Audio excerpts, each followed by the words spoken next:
Good afternoon students. सो हम अपना paper third,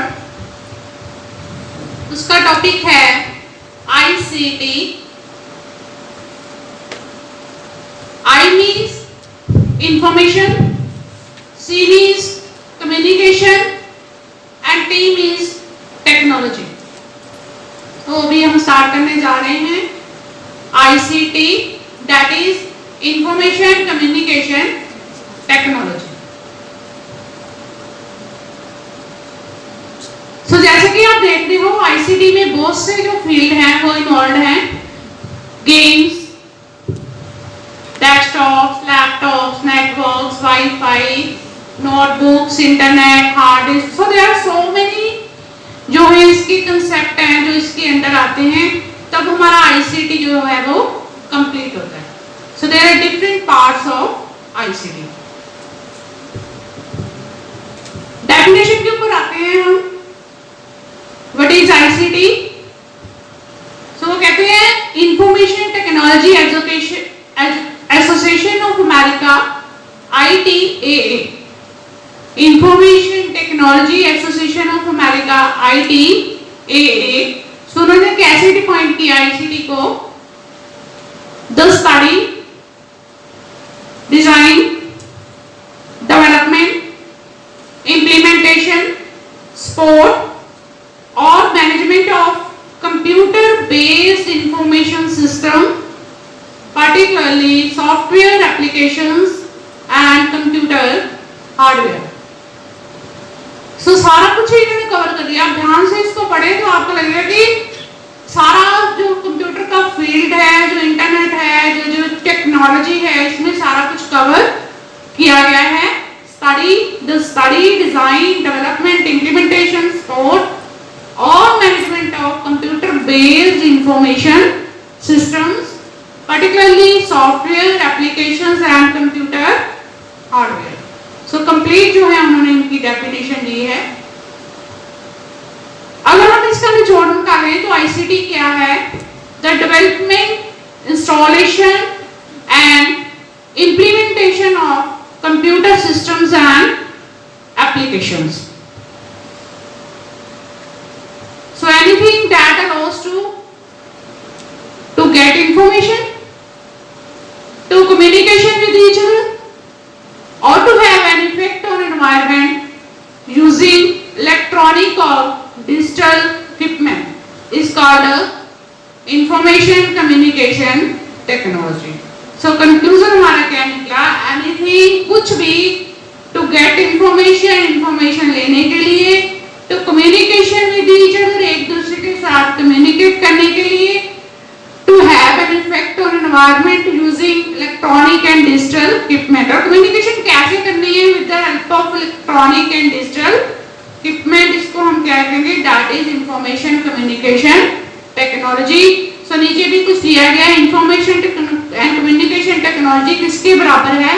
information and communication using technology. Is there any doubt बेटा? Objectives के ऊपर आते हैं कि इसकी क्या ऑब्जेक्टिव्स हैं, क्यों जो है इंफॉर्मेशन कम्युनिकेशन टेक्नोलॉजी के ऊपर हम जोर दे रहे हैं।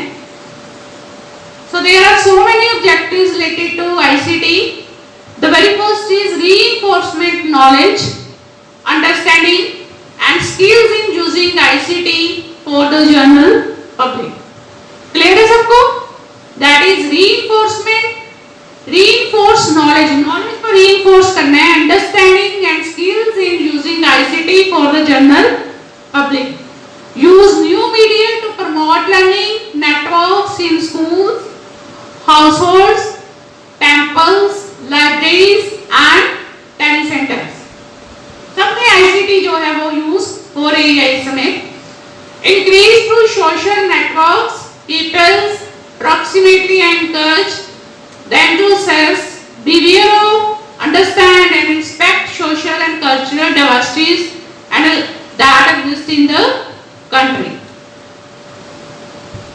Masters the skills to develop new creative knowledge, they set unreliable information and the risk and danger that exist exist in online spaces. अब देखते भी ऑनलाइन तो हम यूज कर रहे हैं, मीडिया हम यूज कर रहे हैं, ऑनलाइन पेमेंट मोड हम यूज कर रहे हैं, इतना सोशल मीडिया हमारे पास है, but there is certain risk.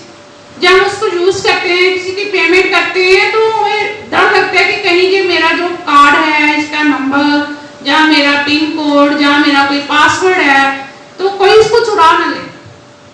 ठीक है, सो इसका रिस्क भी साथ साथ रहता है। लेकिन आईसीटी जो है समय समय पर इसके साथ जो है मतलब इंफॉर्मेशन देती रहती है कि हमने इनसे अपने आप को कैसे बचाना है।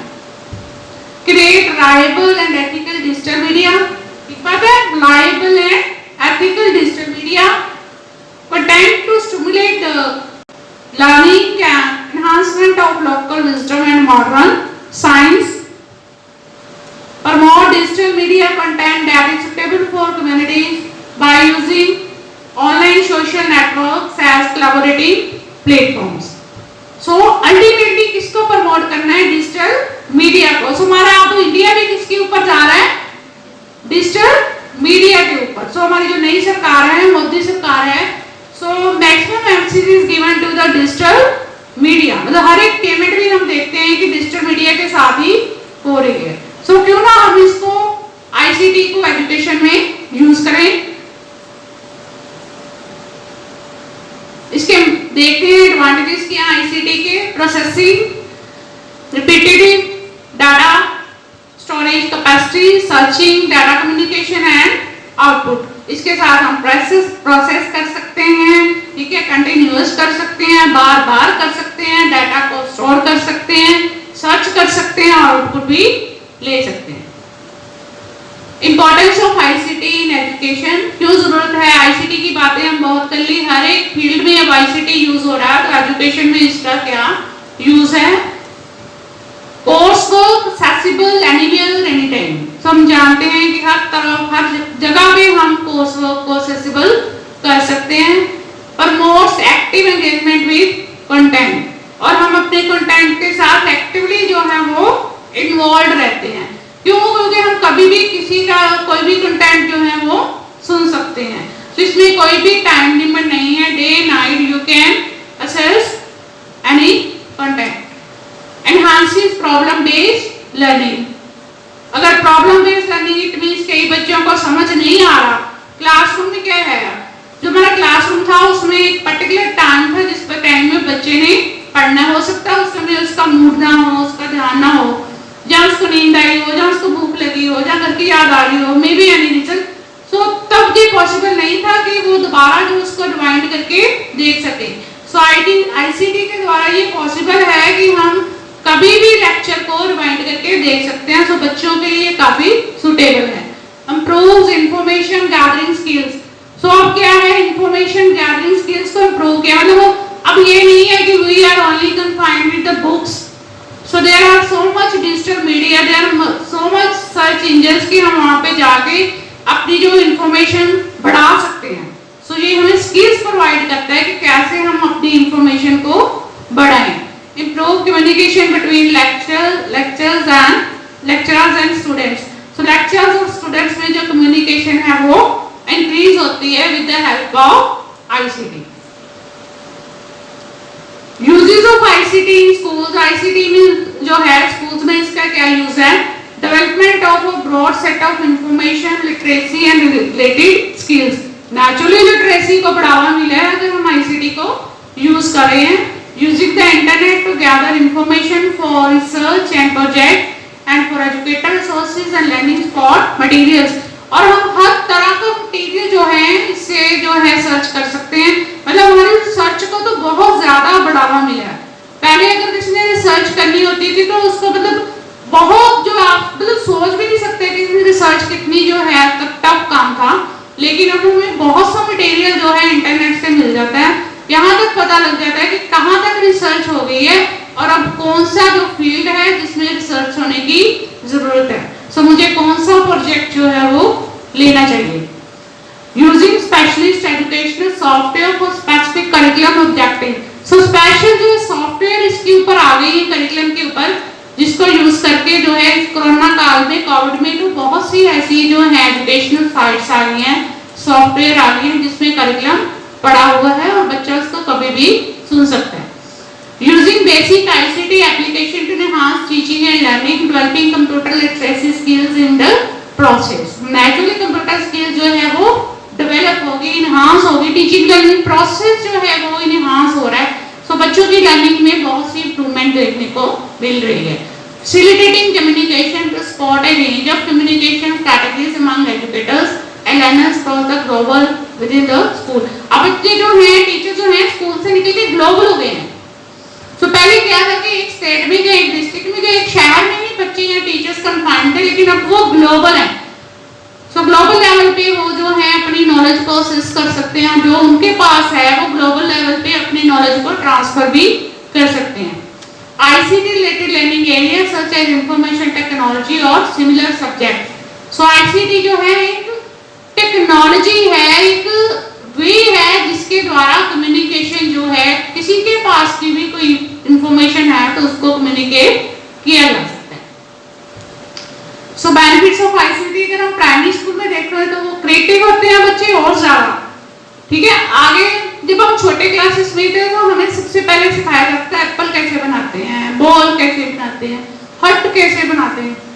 अब बच्चे बहुत क्रिएटिव हो गए हैं क्योंकि उनके पास टेक्नोलॉजी है, उनके पास इंटरनेट है, और वहां पे अगर एक प्रॉब्लम आती है, एक उसने इमेज देखना, पता नहीं कितने से इमेजेस जो हैं बाहर आ जाते हैं, और बच्चा उनको जोड़ के कुछ और ही क्रिएटिव, कुछ नया क्रिएटिव जो है वो डेवलप कर लेता है। तो आपने भी देखा होगा इतनी सारी वीडियोस पड़ी हुई हैं, और हम सोच भी नहीं सकते कि बच्चों का दिमाग जो है वहां तक जा सकता है। कोलैबोरेशन है, कोलैबोरेटिव लर्निंग है, मिलके काम जो है बच्चे कर रहे हैं, ग्रुप्स में कर रहे हैं। इंडिपेंडेंट लर्निंग है, अकेला भी बच्चा बैठा हुआ है वो भी पढ़ सकता है। सो जरूरी नहीं है कि उसने ग्रुप में ही लर्निंग करनी है। He can reach in the home और हिज रूम आल्सो, इवन अपने बेड के ऊपर भी वो अपनी लर्निंग जो है वो कर सकता है। सेल्फ पेस्ड है, इंडिपेंडेंट लर्निंग है, सेल्फ पेस्ड, अपनी स्पीड से बच्चे पढ़ सकते हैं। हर एक बच्चे की स्पीड सेम नहीं होती, कोई बच्चा बहुत जल्दी लर्न कर लेता है, कोई स्लो करता है, किसी की एवरेज है। सो ये लर्निंग बच्चे को अपॉर्चुनिटी देती है कि वो अपने हिसाब से जो है लर्निंग करे, अपनी स्पीड से करे। मोटिवेशन है, बच्चों को मोटिवेशन तो हम देख ही रहे हैं, डिवाइस दे दी है तो बच्चे में मोटिवेशन तो है, इंटरेस्ट लेते हैं बच्चे, उसमें एंगेजमेंट होती है, उसकी कम्युनिकेशन है। और ये डिजिटल लिटरेसी है, डिजिटल लर्निंग है, डिजिटल टीचिंग लर्निंग प्रोसेस है। कुछ और एडवांटेजेस इसके देखने को मिलते हैं। Teachers upload course document so that student misses a lesson they can download information and do the work in their own time. So कई बार जो बच्चे हैं वो लेक्चर को मिस कर देते हैं, कम बच्चे क्लास में होते हैं, तो ये जो है आईसीटी बच्चों को अपॉर्चुनिटी देती है कि अगर वो क्लास में नहीं है then he at any time they can download the lesson and learn something that is taught by the teacher। Encourage students driven lessons where student take responsibility for their learning। तो student को encourage किया जाता है कि वो lesson को लें, उसके बारे में काम करें, और उनके ऊपर प्रॉपर जो है हम कहते हैं कि रिस्पॉन्सिबिलिटी जो है वो डेवलप होती है कि उन्होंने अपने हिसाब से अपनी लर्निंग करनी है, प्रेशराइज लर्निंग नहीं करनी। पहले हमारे स्कूल में क्या होता था, प्रेशराइज लर्निंग होती थी, प्रेशर डाला जाता, हाँ बच्चे याद कर, इसको भी कर, तो तेरी असेसमेंट होनी है। लेकिन इस समय प्रेशराइज लर्निंग नहीं है, बच्चे अपने हिसाब से जो है वो लर्न। आप सोचते होंगे कि मैडम तो बच्चों के लिए बता रहे हैं, कुछ जो है हायर एजुकेशन में भी बताएं, और 21st सेंचुरी में हम निकल चुके हैं, तो इसमें आईसीटी का क्या रोल है। सो अगर हम कंपेयर करके देखें 20th सेंचुरी और 21st सेंचुरी में, जो क्या होता था 20th सेंचुरी में करिकुलम होता था जो हम बच्चों को दे देते थे, लेकिन अब प्रोजेक्ट्स हैं, आपके हर एक सिलेबस में एक प्रोजेक्ट है कि आपने ये करना है। टाइम स्लॉट होती थी उसमें, 20th सेंचुरी में अब नो डिमांड है, कोई टाइम स्लॉट नहीं है, यानी ऑनलाइन लर्निंग है, कहीं भी पढ़ सकते हैं। So there is no time slot, one size fits all, एक तरह की ही लर्निंग होती थी सभी के बच्चों के लिए, चाहे वो इंटेलिजेंट है, लेस है, एजुकेशनली बैकवर्ड है, या फिर क्रिएटिव है, या फिर नहीं है, एक ही करिकुलम बच्चों को दिया जाता था। लेकिन अब जो है पर्सनलाइज्ड है, मुझे ये अच्छा लगता है, मैं ये करूँगी। तो अब जो लर्निंग, जो न्यू एजुकेशन पॉलिसी आ रही है वो तो बहुत ज्यादा जो है फ्लेक्सिबल है, और उसमें हम कुछ भी जो है वो कर सकते हैं। कॉम्पिटिटिव थी 20th सेंचुरी, लेकिन अब कोलैबोरेटिव है, मिलके काम करते हैं। 20th सेंचुरी में क्लासरूम थी, अब ग्लोबल कम्युनिटी है, क्लासरूम से निकल के हम ग्लोबल लेवल पे आ चुके हैं। टेक्स्ट बेस्ड थी वो, अब वेब बेस्ड है। ठीक है, तब बुक्स थी, अब वेब बेस्ड, वेब से हम कुछ भी आइडिया ले सकते हैं।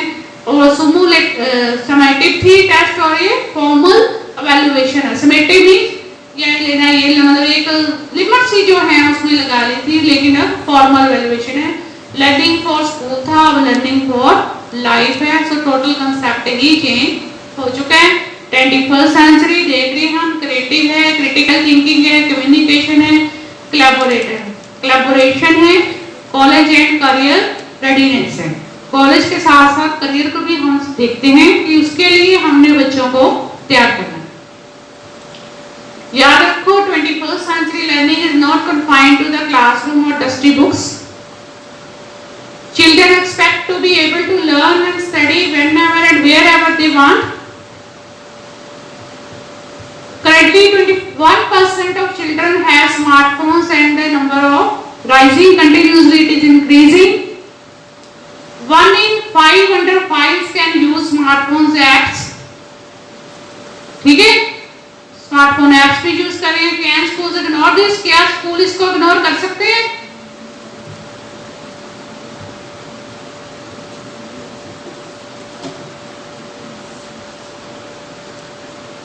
स्कूल इसको इग्नोर अभी भी नहीं कर सकते। ये माइंड में हमारा क्वेश्चन है, हम घर लेके जाना इसको और डिस्कस करना है कि क्या स्कूल इसको इग्नोर कर सकते हैं आईसीटी को? नहीं, क्योंकि अगर हम चाहते हैं कि हमारा बच्चा ग्लोबल लेवल के लिए तैयार हो तो हमें अपने बच्चे को स्मार्टफोन देने ही होंगे। हमें वर्ल्ड जो है कम्युनिटी देनी होगी, तभी हमारा बच्चा वर्ल्ड लेवल के लिए तैयार होगा। आईसीटी की कुछ लिमिटेशन भी हैं। Computer limits students imagination. सब कुछ भी हमारे दिमाग में आता है तो हम गूगल बाबे पे जाते हैं और सर्च इंजन में देखते क्या हो सकता है क्या।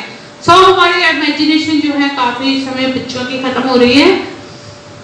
Over lines on ICT limit students critical thinking and analytical skills. Students often have only a superficial understanding of the information they download. ठीक है, जो डाउनलोड करते हैं कुछ और नहीं, पता नहीं उनके माइंड में क्या क्या जो है वो घूम रहा होता है। Computer based learning has negative physical side effects such as vision problem. आगे वाले बच्चों की देखें आंखें कैसे निकलेंगी, बड़े बड़े चश्मे जो हैं वो आएंगे। Students may be easily distracted from their learning and may visit unwanted sites। इसके ऊपर हमने कल भी बात की थी। थोड़ी देर पढ़ते हैं लेकिन अनवांटेड साइट्स के ऊपर चले जाते हैं। Student tend to neglect learning resources other than the computer and internet. दूसरी लर्निंग रिसोर्सेज के ऊपर तो उनका ध्यान ही नहीं है, जो कुछ करना है छोड़ो, पर कंप्यूटर से देख लेते हैं, गूगल से देख लेते हैं, यूट्यूब से देख लेते हैं और अपनी लर्निंग को इम्प्रूव करते हैं। सो ये थी इसकी कुछ लिमिटेशंस। सो अल्टीमेटली हम यही देखते हैं कि अगर हमने प्रोग्रेसिव वे से देखना है तो आईसीटी के बिना कुछ नहीं है। अब आईसीटी लर्निंग बहुत ज्यादा जरूरी है टीचिंग लर्निंग प्रोसेस में, लेकिन बच्चों को हमने ट्रैक पे भी लेके रखना है कि बच्चे ट्रैक पे रहे, इधर उधर भटके ना उनका माइंड। ये बहुत ज्यादा जरूरी है। सो नॉलेज को निखारने के लिए हमें आईसीटी का सहारा लेना ही पड़ेगा। Thank you.